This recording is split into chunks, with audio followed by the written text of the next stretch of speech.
I'm an expert at diets. I've tried them all. That is not me, all right? That's Glenn before he lost his weight. Tried a lot of diets, experienced with most all of them, and I have had trouble. I have to watch that my whole life, kind of upset. Just so I won't feel totally alone. Anybody else struggle with diets, like, your whole lifetime? Oh, I feel so much better. Thank you. Misery does love company. Thank you. Anybody in the room never had to worry about what they eat? A few of you, you lucky dogs. You lucky. Just wait till you get a little older. You're going to discover that maybe that'll change a little bit, but that's all right. Because, see, when you got a diet, you got to make choices, don't you? Now, I've learned a long time ago I can always eat more than I can exercise. I exercise a lot. I enjoy it, but I can always eat more. That's hard, so I got choices. Okay, I've got 500 calories to spend. How do you spend it? Well, you can have one mini candy bar, or you can have 18 Diet Jellos. Which would you rather have? See, you got to make some tough choices along here. One slice of pecan pie, or a pound and a half of fresh fruit. Now that's a tough choice. One small hot dog, or one entire plate of sushi. Okay, that's not a hard choice. We go for the hot dog every time. 3 M&Ms, or an entire bowl of salad. My. See, we have limits. What if we're limited in our money? We're talking about money instead of diets and calories. They're telling us, well, they're not quite sure yet. Are we in a recession or not? Some signals are mixed. Maybe, yes. And how do you handle that when you've got to make your choices? Less, because in a recession, you maybe not get a salary increase, but inflation's going up. You really have net less to spend. Got to start making some choices. $4 gas by the end of the year, we're going to have less to spend. We've got to allocate that. And so we decided to do a short little series on what we're going to call the bear market blues. And what that really says is, what does God say about surviving lean times? And the Bible has a lot to say about that. Now, most of you know the difference between a bull market and a bear market, but just for some of us who may not, a bull market when everything's going great, and a bear market when things are going down. We've been in a bull market for quite a long time, and now it seems like a bear market. I don't know why they call them the difference, except bulls are charging ahead, and bears are, menacing and scary. Okay, we've been in a bull market. We're kind of moving into a recession, looks like, and a bear market, that seems to be coming along. And so times are going to get lean for some of us. How do you handle lean times? Now, God has a lot to say about this. We discussed this many times because the Bible speaks so much about having an economic plan in place. And God has a lot to say about this. And He's got a lot to say about the lean times. What do you do? So we thought this would be helpful for this Sunday and next, just to have a few thoughts about handling those lean times. If you'll reach inside your handout, we've placed in there 3 different charts. And we do this at least once or twice a year just so that you'll go home and begin to get a handle on some of your immediate expenditures. If you do not, this one particular is for a family of 4. There's one for singles. There's one for single parents, single moms. And it gives you kind of feel of how much money you can spend and what's going on here and there. You notice you've got your income at the top, and then you've got 2 non-negotiables. Then you've got what's called net spendable income. The 2 non-negotiables are your tithe and your taxes. Because the Bible's very clear, you've got to pay those. Let's talk about the tithe. Matthew 23:23, Jesus says to the Pharisees, "Woe to you, you teachers of the law, you Pharisees, you hypocrites. You give your tithe, you're following the rules. But you've neglected the more important matters of the law, like justice and mercy and faithfulness. You should have practiced those important things without neglecting your tithe." So Jesus says, all right, tithe is top 10%. You're supposed to do that. That's non-negotiable. Taxes are also non-negotiable. All right? Matthew 22:21, Jesus said, "Give to Caesar what is Caesar's." But it was an awful government. No, you pay your taxes. Give to Caesar what is Caesar's. Give to God what is God's. Those are non-negotiables. Now, once you've paid that, you'll notice on your chart, you have left what's called your net spendable income. And there are various categories there. And you can apportion those so that all of them, they have to add up to 100%. But that's the money you have left to allocate. Now, the Bible very carefully teaches us about every single category on that chart. The Bible discusses how to buy a house. The Bible discusses medical bills. The Bible discusses debts. It talks about savings. It talks about clothes. It talks about medical bills, other miscellaneous things. And the goal of all this, remember now, is a surplus.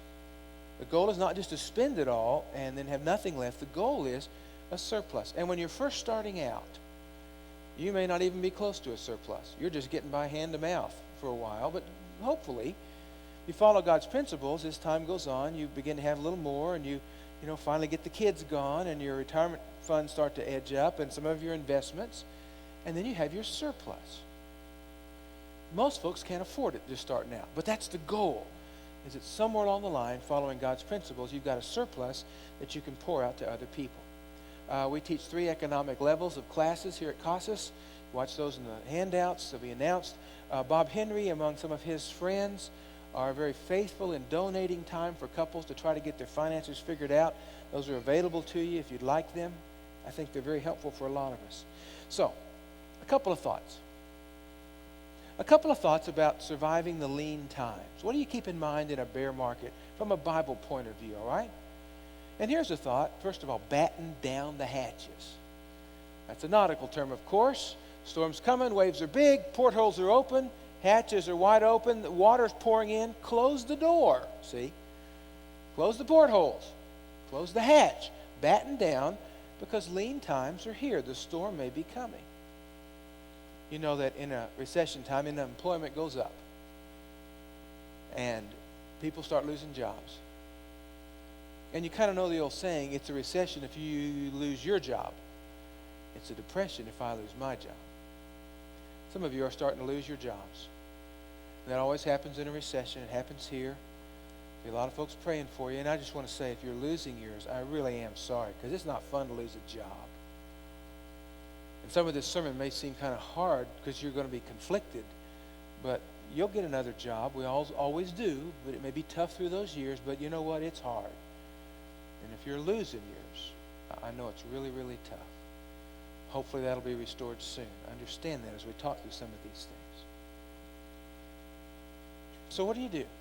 Well, the Bible talks very specifically about getting ready for lean times. And that is, in today's terms, get your emergency fund in order. And most economic experts say that's 3 to 6 months of your salary laid aside in liquid form that you can use for emergencies. Be reconciled to it. It's going to happen. You're going to have emergencies. Refrigerators are going to go out. You might lose your job.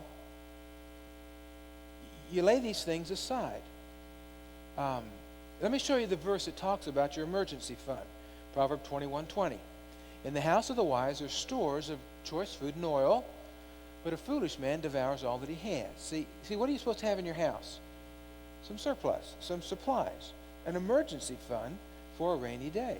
A wise man doesn't spend everything he makes. He saves some of it for future consumption. The fool consumes everything. Now, in the lean times, it's good not to be in debt, but many of us are. In the lean times, it's good to have an emergency fund, and many of you do. But if you don't, it's something that might be worth working towards during these lean times, and especially for the next set of lean times. Don't spend your tax refund. Pay off your debts. Oh, I can get my new TV. Resist the temptation. Don't buy the TV. Get your emergency fund in order. Because only the fool spends everything. The wise man stores some of these choice oils for future consumption. Now, the government's now giving us what? An economic rebate? You know, why? To get the economy going, because we're all supposed to spend it. If you think about this, and I won't go into it now, but the U.S. economy and the way the government's running is a giant Ponzi scheme. Sorry. If the little guys don't keep pouring in the money, which they're going to lose, then the big thing can't operate. And one day it all kind of crashes. It's a giant Ponzi scheme. And I think it'd be very healthy if we say, no, we're not going to keep contributing to that. Somewhere along the line, we've got to get back to the biblical principles. So don't spend your economic deal, even though they're begging us to. In my opinion, okay, I'm not a financial expert, pay off your debts. Get your emergency fund in order. That's a very biblical thing for us to do in these times. Another thought is batten down your attitude. See, a lot of us have this attitude, if I got the money, I just spend it. Well, okay, this is what we call a materialistic addict or a money addict. I just got to spend it. Let me give you a few tests if you're struggling with being a materialistic addict, all right? Here are some of the characteristics of a money addict. Overspending. You got a negative cash flow. Compulsive buying. Being discontent with the things that we have. Holding on to more money than we need. That's called hoarding. Failing to give God the top portion of our income. Spending everything we make and saving nothing for the future. Borrowing money on depreciating items. Cheating on our income tax. Using a credit card and not being able to or not wanting to pay off the balance completely at the end of the month. Or getting nervous and upset when the pastor talks about money. Okay. So in the lean times, batten down the hatches. All right, watch your spending, get things under control. And here's a thought. The bear market blues, is an excellent opportunity to review our financial plans. It's a great time to take stock. Unfortunately, listen, if we don't have a plan, it's time to get some help and develop a plan. The Bible is really clear about this. In fact, as you look in the Bible, there's 4 different levels of financial planning. There's your immediate plans. You got to pay the bills, with a positive cash flow. But then there's the short range. We'll call that an emergency fund. And then there's a more medium range. You're thinking out there medium for a new car. It's going to get broken, or maybe college. Then there's that long term. The Bible talks about that long term. Be like the ant, see? And you store for future consumption. Talking about retirement out there. Those are 4 basic things. 4 basic levels. Now, if you don't have this, now's a good time to plan it. Start working towards it. Say, well, I'm just making hand to mouth. Okay. Just get through these times. Then you begin to implement, put some of these things in place for next time. Here's the verse. 1 Timothy 5:8. If anyone does not provide for his relatives, and especially his immediate family, he's denied the faith, he's worse than an unbeliever. In other words, there's something about a head of the household who doesn't what? Well, the word provide doesn't translate with just one English word. It's a phrase. It means to take thought in advance. It means to prepare now for things later. See, if the head of the household doesn't take thought in advance for his family needs, he has violated one of the basic tenets of the Christian faith. Our income doesn't always equal our outgo. It flows along at different rates. Excuse me. So we've got a plan for that. How do you handle those future needs? Let me illustrate. We can predict a lot of our upcoming needs, and they're going to happen. We need to paint our houses every 5 or 10 years. It's going to happen. The refrigerator goes out every 10 to 15 years. It's going to happen. The car goes out every 7 to 10 years. Car insurance comes due about every 6 months. And we go, oh no, time for insurance payment. It's going to wreck. Well, you know what? Any of these things can wreck our budget and throw us into a loop.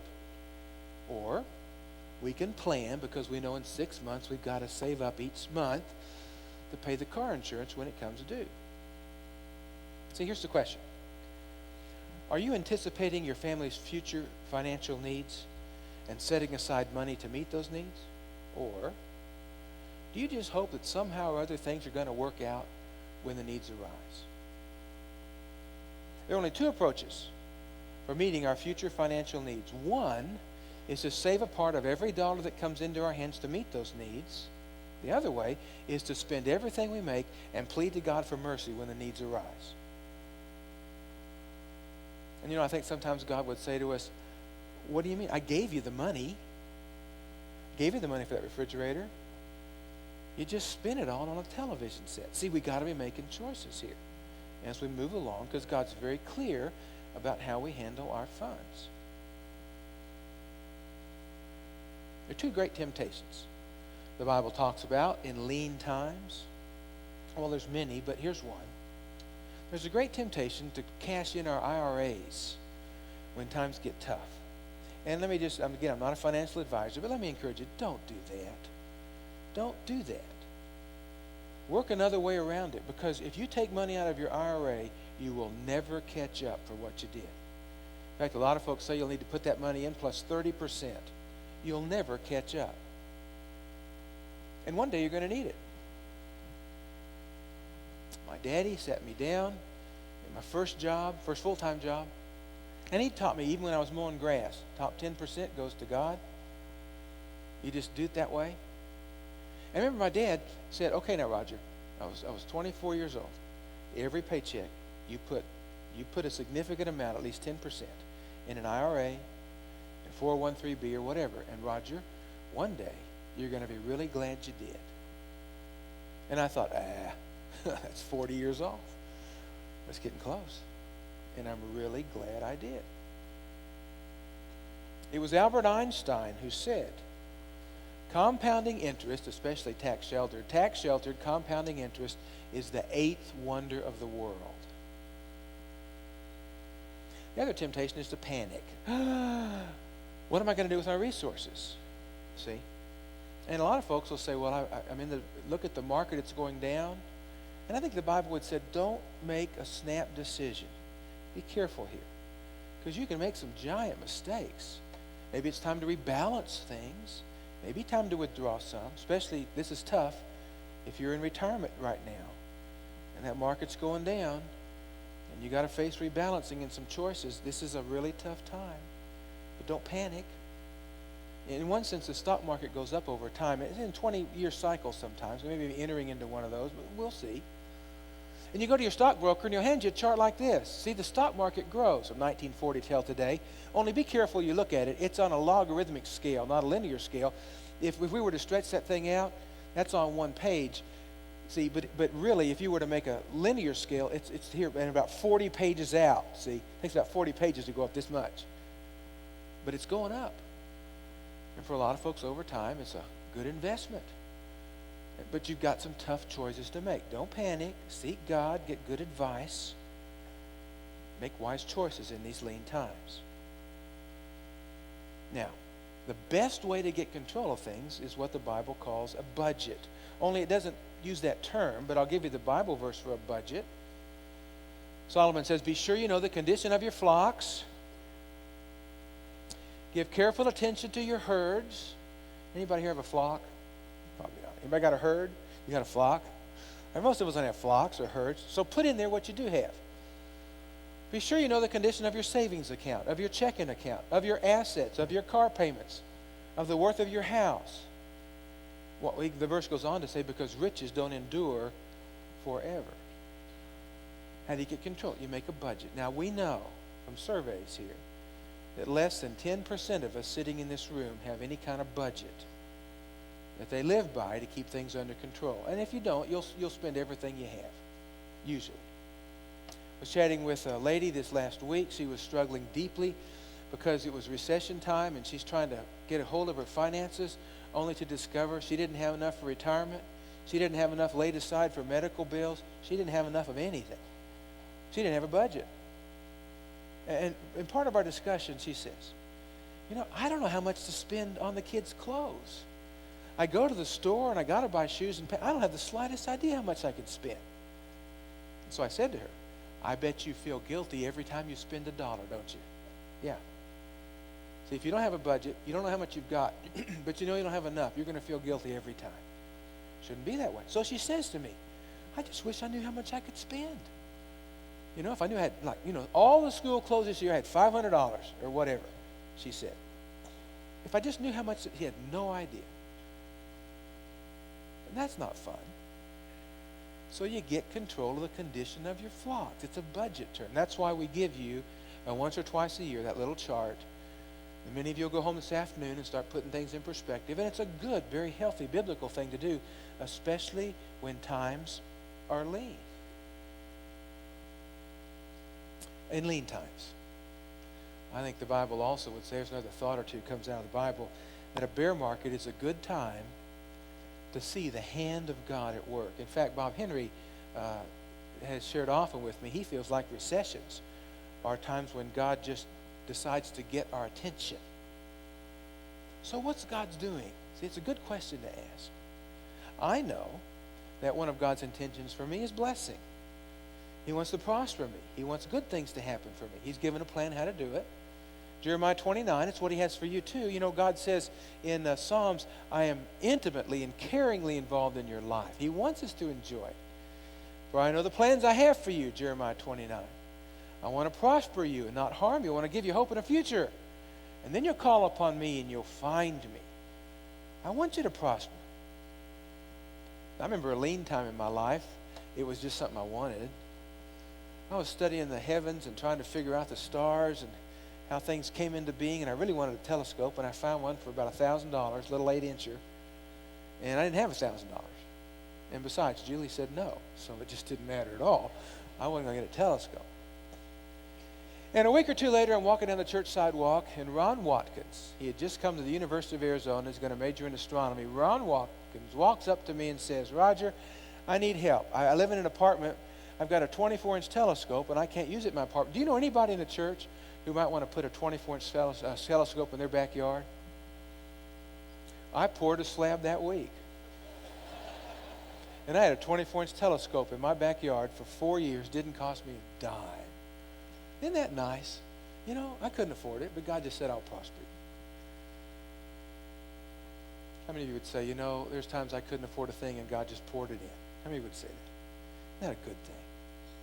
That's a wonderful thing to see happening. Here's a question. Maybe in the bear market, we begin to realize, does God have a better future in store for me? See, a lot of us go through a hard time. We lose our jobs. My dad lost his. Long story. Got squeezed out at 59 and a half. Worst day that ever happened to him. It's the best day that ever happened. Because the pressure was intense. Started his own little business. He's in his 80s. He said to me often, you know, if I'd stayed around there at Braniff with all the stress, I would have been dead 20 years ago. Best thing that ever. How many of you would say, you know, a difficult time I went through, I lost my job or things changed, and 3 years later I could say, that's the best thing that ever happened to me. Anybody like that? Look at all those hands. So you don't panic, Matthew 6, you don't get fearful. You just realize, you know, God may have something really good in store for me. Just be patient. Here's a question. You know, do you see God's hand? Is this the time to deepen my trust in His provision? Something good to think about. Julie and I got married, and our parents had been very careful to teach us both biblical economic principles. We watched them, we modeled them. God always got top percent, 10% of all of our paychecks. When Julie and I came to Casas in 1976, first full-time pastorate for me, they said we're going to pay you $1,200 a month. When I got here, the chief deacon, Neil Johnson, came up before the first Sunday and said, we made a mistake. We could only afford to give you $1,100 a month. I got a $100 cut before my first sermon. And $1,100 wasn't a lot, certainly not a lot today. It wasn't a lot back then either. Because, see, I had to pay all my retirement funds, any hospitalization insurance I wanted, I had to pay for, all my church expenses, everything came out of the $1,100. And Julie hated Fridays. Because Fridays was the day I paid the bills. And it was like we never had enough. We did just have enough. And I know what it's like to be there. I have been dead broke. I have been when there's just not enough coming in, but somehow or other we always made it. Been there. And a lot of you are there right now. But the fact is, see, over time, you're still working towards, with proper management, and we get better jobs sometimes, and our investments start to come true, that eventually we get to a point where we give a surplus. It may take a while. But we don't like, been there. We were just making ends meet until Jessie was born, and she was going to die. And there was over $12,000 in medical bills, which only God knows how much that'd be worth today. I guess Bob Henry would figure that out for us. And insurance paid $9,000, and Julie and I had $3,000 left to pay, and that was 3 times a salary. And we didn't have enough. Church took up a spontaneous offering, covered half of it, and we were $1,500 in the red and didn't have the money to pay it. And a man in our church, Merle Spear, took me to lunch. Said, how you doing? I said, oh, okay. Said, how's your hospital bills? Come on now. Okay, we're $1,500 behind. He reached in his pocket, pulled out his checkbook, wrote a check for $1,500. Said, here, take it. Pay off your bills. If you have any others, he said, they're mine. I'll pay for them. Now, Merle Spear was a wonderful Christian man who followed biblical principles. See, he was at a point in life where he had a surplus, and he was able to help somebody who didn't have a surplus. You say, well, yeah, Roger, you're a preacher. God was watching out for you special. No.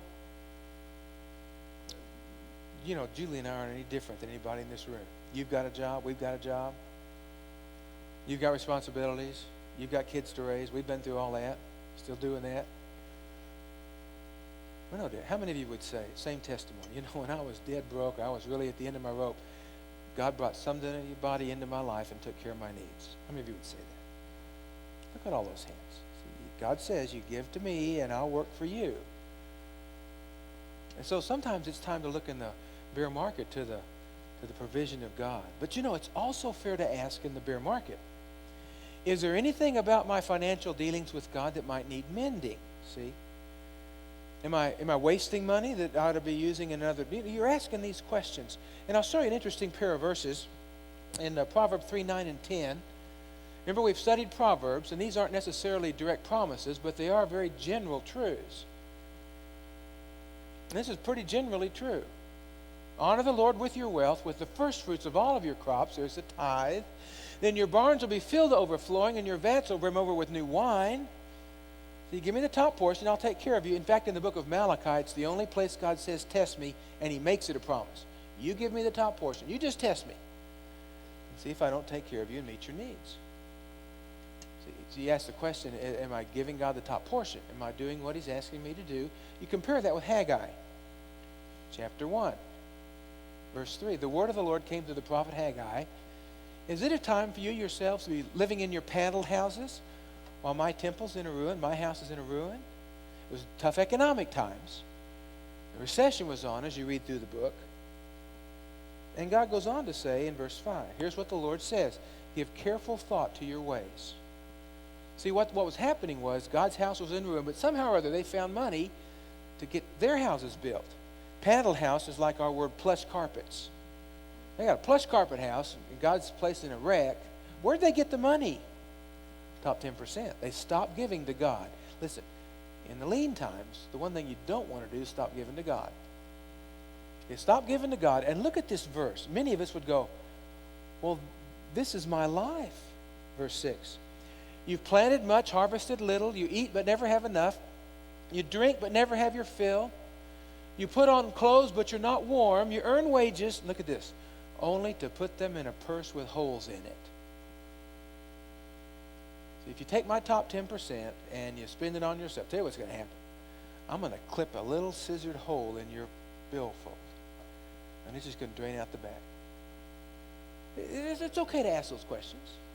You know, am I up front dealing with God according to his plans? He says, I'll take care of you. It's okay to ask that kind of question in these difficult times. Maybe you need to reorder some things, restructure some things. And then, could this be a time to worship God in depths I've never imagined? Could be. Could it be? You know, you could lose everything. Isn't that true? You could. Julie and I could lose everything. We could. And it's time to worship. Remember Job? He's lost his children, lost his house, lost his kids' house, lost his crops, lost his flocks, lost his herds. He's lost it all, and he's sitting in the potsherd. He's lost his health, and here's what he says. Job got up, he tore his robe, he fell to the ground in worship, and said, naked I came from my mother's womb, naked I'll depart. The Lord gives, the Lord takes away. Blessed be the name of the Lord.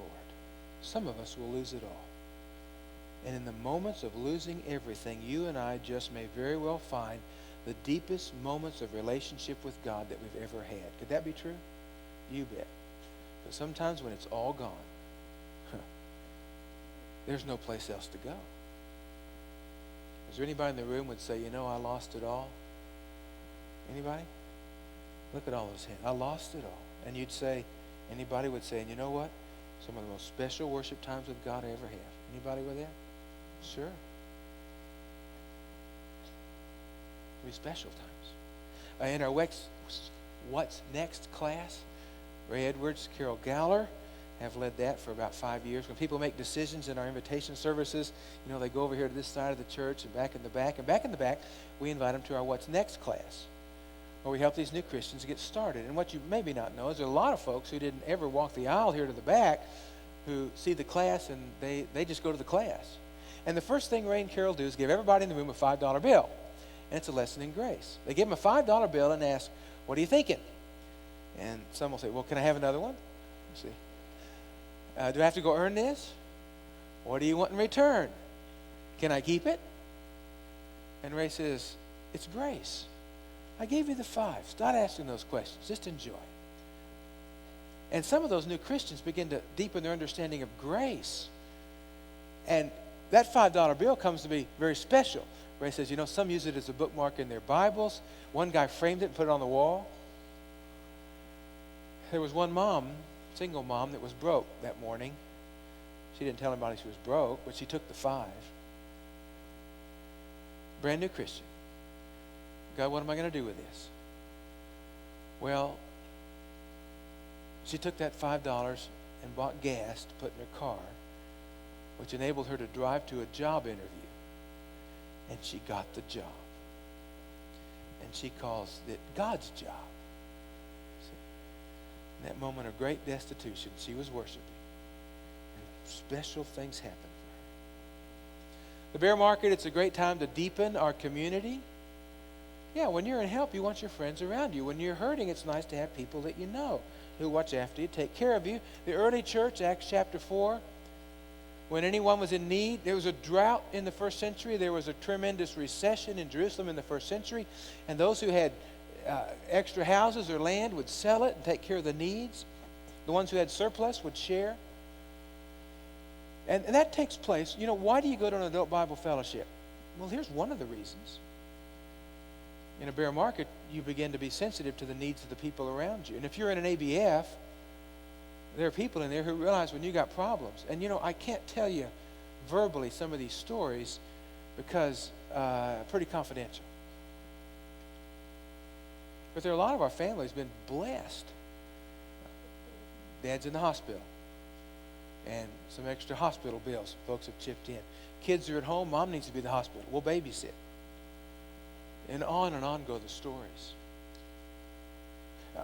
Here's something I hope never happens here again. Just a contrast as a teaching tool. A single mom said to me one time, with tears in her eyes, "My husband just walked out, left me with the children, don't have any money, and I was sitting in my group on Sunday morning, and all the folks were talking about the great time they were going to have this weekend going to Lake Roosevelt to ski." And then with tears in her eyes, she says to me, and I'm sitting there thinking, you know what? They're going to spend more money this weekend on gas than I have money to feed my children till Monday. I hope I don't ever hear a story like that again. See? That was a long time ago, and I haven't heard any more stories like that in a long time. But you need to be in a community where you can see the needs of people, and those of you who have surplus take care of that, and others of you receive it from those who have surplus. The lean market's a great time to be sure you're in a community somewhere. Now, I mentioned to you, Julie and I are ordinary people. You might not think that, but we really are. We got to make house payments. Again, we had to take care of our children growing up. We've got to pay medical bills that insurance doesn't cover. We're no different. And a long time ago, our parents taught us, top portion goes to God. And they laid out, my dad would teach me these biblical principles. He said, follow these things. And you were very fortunate if your mom and dad did that for you. I want to read you a verse. It's come true in our lives. Jesus said in Luke chapter 6, verse 38, this is a great verse. Jesus says, give, it'll be given to you. A good measure, pressed down, shaken together, running over, will be poured out into your lap. For with the measure you use, it'll be measured to you. Now, I didn't really understand that verse like I think I understand it now. What I thought was, man, you give to God, and this abundance is going to come, and you're going to be rich, and all these great things happen for you. But now I realize that's not the point. See, you give, and you get measured back. Why? So you can pass it on. You don't keep it. The reason you receive it is what? You pass it on. That's the goal of biblical economics.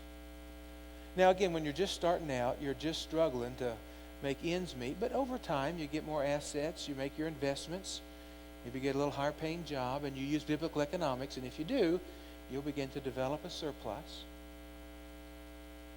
that you can use to share to other folks. Julie and I got to reminiscing yesterday. I had a different way to close this sermon. We were down up in the White Mountains and just kind of chewing on this. You know, God's really answered this prayer for us. Because again, we know what it's like to have nothing. Been there, done that. It's not fun. But over the years, He's enabled us to have a surplus. So we were just chatting yesterday. And I want to share with you the joy that's come into our lives, especially Julie. She loves to give away our surplus to different needs. And we were just thinking, we made a list yesterday of the things we've been able to give to this past year. And I say this with a little trepidation. But, you know, just an illustration, just as an encouragement. Because now we've got a surplus. And during this past year, we bought a van for a mission team to spread the gospel in Mongolia. We sponsored 2 teams to go on mission trips to Morocco and Tunisia. We provided housing and apartment rent payments and schooling for missionary kids. Given technical equipment to Campus Crusade for Christ teams in the Middle East. Gave a scholarship, college scholarship to a little Muslim girl who was raped and abused at home and cast out on her own. We've paid house repairs for a single mom. Gave a piano to a missionary team. Spent money for conference fees to help some pastors go to conferences who couldn't go. Bought food and clothes for missionary children. Provided care, medical care for 2 families. One was a pastor who had no insurance. Another was a young man who had no insurance. We got them their medical care covered. Provided seminary scholarships for several students. Helped start a church plant, fund a plant. Funded and provided a website now, which is providing free resources for pastors of podcasts and messages on all kinds of issues. We paid off the financial debts of a couple of missionaries in trouble. Provided funds for evangelistic sports camps, 6 national pastors' conference, 4 overseas conferences. Sent 3 pastors' kids to camp.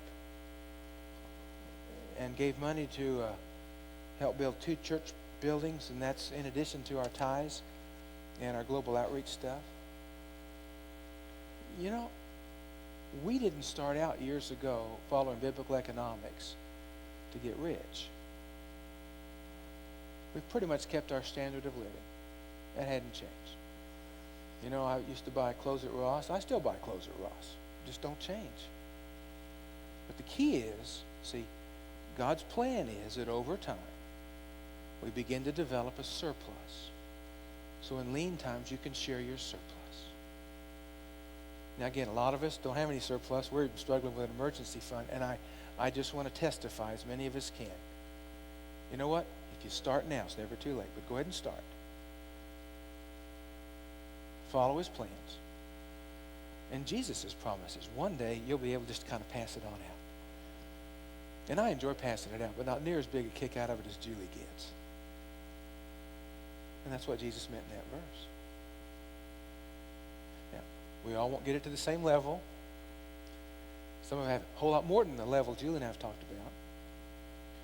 But God's plan is every one of us can enter into the joy of giving. As over time we follow His plans, get our priorities straight, and work for a surplus. Well, those are just a few thoughts on what do you do in lean times and handling a bear market. Part of it's a bear market. Part of it's just setting in place. Because this is a great time to reevaluate those plans and look for good days ahead. We're going to close in a moment. This was kind of an instructive sermon, hopefully a helpful one. If you're not a Christian, you'd like to become one, then slide on over to the prayer ministry room. Got pastors there to help you. Need some counseling issues, you can go there. If you need to get involved with a financial planner, I think they'd take your name over there and have some of our folks get in touch with you. ABF start in a moment, so let's all stand together. And a simple word of prayer. And may God bless us this week with great days ahead and great things for all of our futures. Father, we dedicate our lives and our finances. Father, I pray with all my heart that we'd very carefully follow your plans. Father, I pray for some of us who even this moment are struggling through some dark recession times. Father, would you grant them quiet faith and simple trust? Father, as we need to correct some things, well, you show us how. Father, I pray that every one of us will one day be able to stand up and say, thank you for the surplus, as we pass it on to people who need it. And are grateful for the promises of Jesus. In his name we pray. Amen. Have a great week. We'll see you next Sunday. We'll do part number 2 on this next week. Hope it's helpful.